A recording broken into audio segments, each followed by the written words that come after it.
사랑하는 성도 여러분, 오늘 저는 여러분과 함께 성경을 여는 가장 중요한 열쇠 하나를 나누고자 합니다.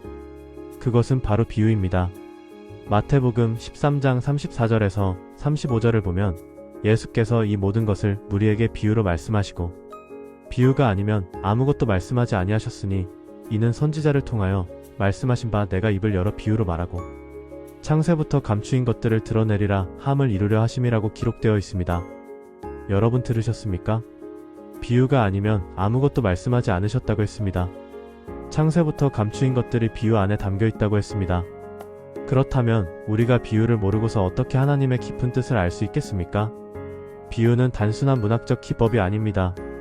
보이지 않는 영적 진리를 우리가 볼 수 있는 만물과 사물과 자연으로 표현하시는 하나님의 계시 방식입니다. 하나님도 비유로 말씀하셨고 예수님도 비유로 말씀하셨고 성령도 비유로 역사하셨습니다. 시편 3편 3절을 보면 여호와여 주는 나의 방패시요 나의 영광이시요 나의 머리를 드시는 자이시니 이다라고 고백합니다. 하나님이 정말 철로 만든 방패이시겠습니까? 아닙니다.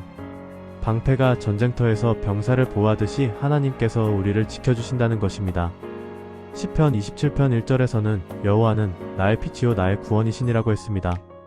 빛이 어둠을 몰아내고 길을 밝히듯이 하나님께서 우리 인생의 어둠을 몰아내시고 갈 길을 인도하신다는 뜻입니다. 예수님을 성경은 얼마나 다양한 비유로 표현했는지 모릅니다. 마태복음 21장 42절을 보면 예수께서 이르시되 너희가 성경의 건축자들이 버린 돌이 모퉁이의 머릿돌이 되었나니라고 하셨습니다. 모퉁이돌은 건물 전체의 기초가 되고 방향을 잡아주는 돌입니다. 예수님이 바로 우리 구원의 기초라는 말씀입니다. 요한복음 14장 6절에서 예수님은 내가 곧 길이요 진리요 생명이니라고 하셨고 요한복음 10장 9절에서는 내가 문이니 나로 말미암아 들어가는 자는 구원을 받으리라고 하셨습니다. 길이라는 비유는 예수님이 유일한 구원의 통로라는 것을 보여주고 문이라는 비유는 예수님을 통하지 않고서는 아무도 구원에 이를 수 없다는 것을 드러냅니다. 요한복음 8장 12절에서는 나는 세상의 빛이니 나를 따르는 자는 어둠에 다니지 아니하고 생명의 빛을 얻으리라 하셨습니다. 말라기 4장 2절에서는 의로운 해가 떠올라 치료하는 광선을 비추리라고 예언했습니다. 예수님을 해와 빛으로 비유한 것은 진리를 비추시고 영혼의 병을 치료하시는 분이심을 나타냅니다. 왜 하나님은 예수님을 이렇게 수많은 비유로 표현하셨을까요? 한 분의 예수님 안에 담긴 사명과 역할과 능력이 너무나 다양하고 깊어서 하나의 표현으로는 다 담을 수 없기 때문입니다. 마태복음 3장 16절을 보면 예수께서 세례를 받으시고 곧 물에서 올라오실새 하늘이 열리고 하나님의 성령이 비둘기같이 내려 자기 위에 임하심을 보시더니라고 했습니다. 성령이 진짜 비둘기의 모양을 하고 계신 것이 아닙니다. 비둘기의 평화롭고 온유한 성품으로 임하셨다는 것입니다. 고린도전서 6장 19절에서는 너희 몸은 너희가 하나님께로부터 받은 바 너희 가운데 계신 성령의 전인 줄을 알지 못하느냐고 했습니다. 우리 몸이 성전이라는 것은 성령께서 우리 안에 거하신다는 영적 진리를 표현한 것입니다. 사도행전 2장 3절에서는 마치 불의 혀처럼 갈라지는 것들이 그들에게 보여 각 사람 위에 하나씩 임하여 있더니라고 했습니다. 불은 성령의 뜨거운 역사와 능력을 상징합니다. 마태복음 13장 10절에서 11절을 보면 제자들이 예수님께 어찌하여 그들에게 비유로 말씀하시나이까 물었을 때 예수님은 천국의 비밀을 아는 것이 너희에게는 허락되었으나 그들에게는 아니 되었나니라고 대답하셨습니다. 여러분, 비유는 아는 자에게만 은밀히 알려주시기 위함입니다. 진주를 돼지 앞에 던지지 말라 하셨듯이 하나님의 깊은 비밀은 그것을 사모하고 찾는 자에게만 열립니다. 또한 적이 있어도 말씀을 중단하지 않으시기 위함입니다. 원수 마귀가 알아듣지 못하도록 비유로 봉인하시고 때가 되어 사명자가 와서 풀게 하시는 것입니다. 비유로 말씀하시는 또 하나의 이유는 만물을 통해 하나님의 깊은 뜻을 깨닫게 하시기 위함입니다. 하늘을 보면 하나님의 영광을 알고 들의 백합화를 보면 하나님의 돌보심을 알고 참새 한 마리를 보면 하나님의 섬세하심을 알게 됩니다. 온 세상이 하나님을 가르치는 교과서입니다. 마태복음 24장 29절을 보면 그날 환난 후에 즉시 해가 어두워지며 달이 빛을 내지 아니하며 별들이 하늘에서 떨어지며 하늘의 권능들이 흔들리리라고 했습니다. 많은 사람들이 이 말씀을 읽고 두려워합니다. 정말 해와 달과 별이 떨어지면 어떻게 되느냐고 걱정합니다. 그러나 이것이 바로 비유입니다. 성경에서 해는 외적 지도자를, 달은 내적 지도자를, 별은 그들을 따르는 백성을 상징합니다. 요셉의 꿈에서도 해와 달과 별이 절하는 것을 보고 야곱이 이것이 무슨 꿈이냐? 나와 내 어머니와 내 형제들이 내게 절하겠느냐고 했습니다. 떨어진다는 것은 사라진다는 뜻이 아니라 한 시대가 끝나고 새 시대가 열린다는 의미입니다. 한 시대의 지도자들이 물러가고 새로운 섭리가 시작된다는 것입니다.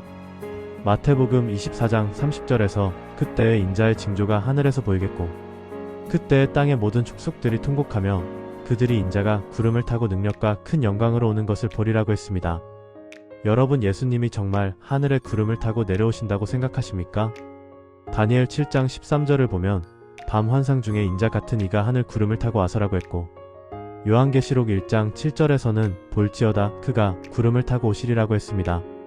그런데 히브리서 12장 1절을 보십시오. 이같이 허다한 증인들이 구름같이 우리를 둘러싸고 있으니라고 했습니다. 구름이 무엇입니까? 사람입니다. 따르는 무리입니다. 청중입니다.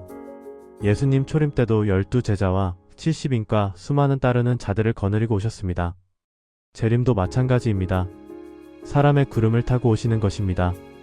베드로후서 3장 10절에서 그러나 주의 날이 도둑같이 오리니 그날에는 하늘이 큰 소리로 떠나가고 물질이 뜨거운 불에 풀어지고 땅과 그 중에 있는 모든 일이 드러나리라고 했습니다. 많은 분들이 이 말씀을 읽고 지구가 불에 타서 없어진다고 생각합니다. 그러나 누가복음 12장 49절에서 예수님은 내가 불을 땅에 던지러 왔노니 이 불이 이미 붙었으면 내가 무엇을 원하리오라고 하셨습니다. 예수님이 던지러 오신 불이 무엇입니까? 말씀입니다.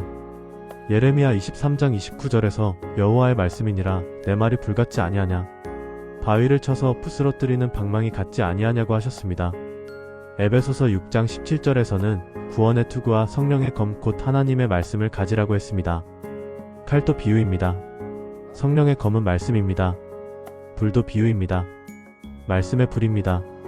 참된 심판은 지구를 태우는 것이 아니라 말씀으로 죄와 불의를 태우는 것입니다.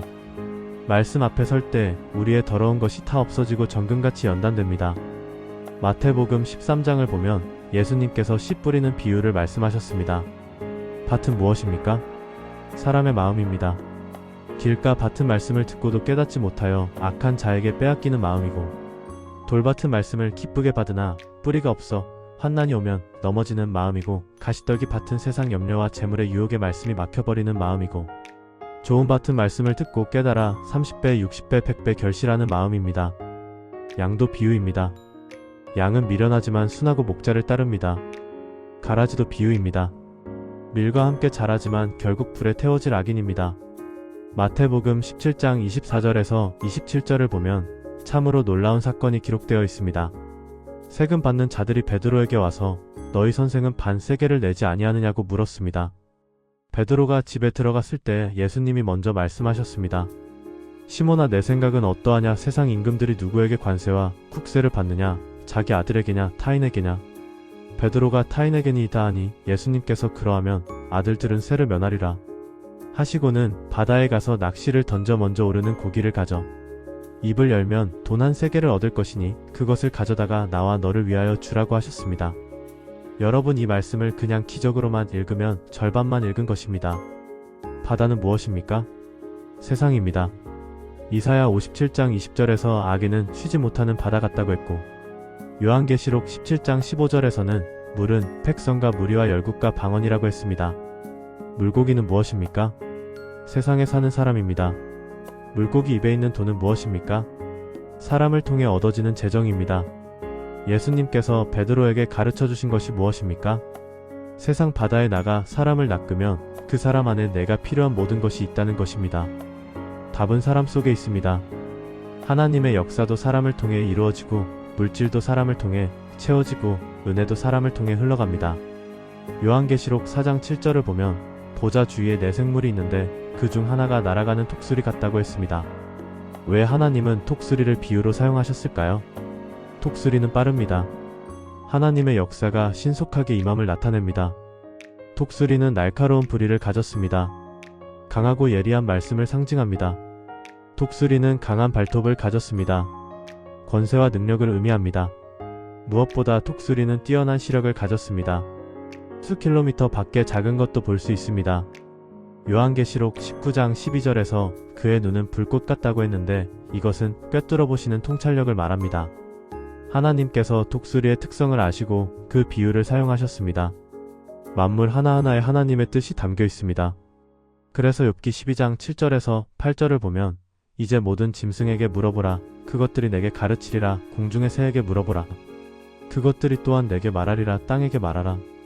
내게 가르치리라. 바다의 고기도 내게 설명하리라고 했습니다. 창세기 2장 17절을 보면 선악을 알게 하는 나무의 열매는 먹지 말라. 내가 먹는 날에는 반드시 죽으리라고 했습니다.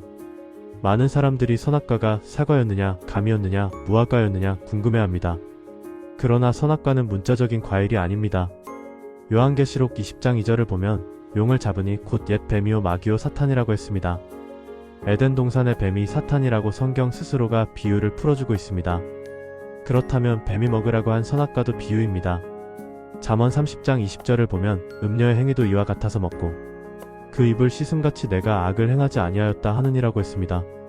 먹는다는 표현이 비유로 쓰였습니다. 선악과는 하나님의 법을 벗어난 사랑의 행위를 비유로 표현한 것입니다. 비유가 아니면 차마 표현할 수 없는 영역이 있습니다. 하나님은 그것을 비유로 덮어주시면서도 알 자에게는 알게 하셨습니다. 비유를 해석할 때 중요한 원리가 있습니다.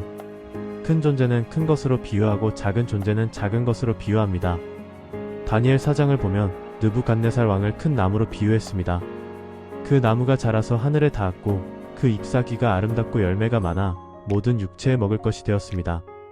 왕의 크고 넓은 권세를 큰 나무로 표현한 것입니다. 또한 동물 비유는 모양보다 행동을 봐야 합니다. 뱀이라고 할 때 뱀의 생긴 모양이 아니라 뱀이 하는 행동 곧 독을 품고 해를 끼치는 행위를 가리킵니다. 마태복음 23장 33절에서 예수님이 뱀들아 독사의 새끼들아 너희가 어떻게 지옥의 판결을 피하겠느냐고 하셨을 때 그 사람들이 진짜 뱀처럼 생긴 것이 아니라 뱀처럼 독한 행실을 하는 자들이라는 뜻입니다. 사랑하는 성도 여러분, 오늘 말씀을 정리합니다. 비유는 성경 해석의 열쇠입니다. 비유를 모르면 말세를 오해하고 재림을 오해하고 심판을 오해합니다.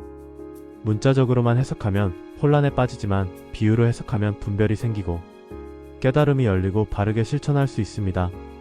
마태복음 13장 11절에서 12절을 보면 천국의 비밀을 아는 것이 너희에게는 허락되었으나 그들에게는 아니 되었나니 무르짓는 자는 받아 넉넉하게 되되 없는 자는 그 있는 것까지 빼앗기리라고 하셨습니다. 비유를 알고자 하는 자에게는 더 주시고 알고자 하지 않는 자에게는 있는 것도 빼앗기십니다. 마태복음 13장 16절에서 17절을 보면 그러나 너희 눈은 봄으로 너희 귀는 들음으로 복이 있도다. 내가 진실로 너희에게 이르노니 많은 선지자와 의인이 너희가 보는 것들을 보고자 하여도 보지 못하였고 너희가 듣는 것들을 듣고자 하여도 듣지 못하였느니라고 하셨습니다. 오늘 이 시간 비유의 말씀을 듣는 여러분의 눈과 귀가 복이 있습니다. 옛 선지자들이 보고 싶어도 보지 못하고 듣고 싶어도 듣지 못한 것을 여러분은 듣고 있습니다. 이 말씀을 마음에 새기고 성경을 다시 펴십시오. 전에 보이지 않던 것이 보이기 시작할 것입니다. 전에 들리지 않던 것이 들리기 시작할 것입니다. 하나님의 깊은 뜻이 만물을 통해 여러분에게 말씀하실 것입니다.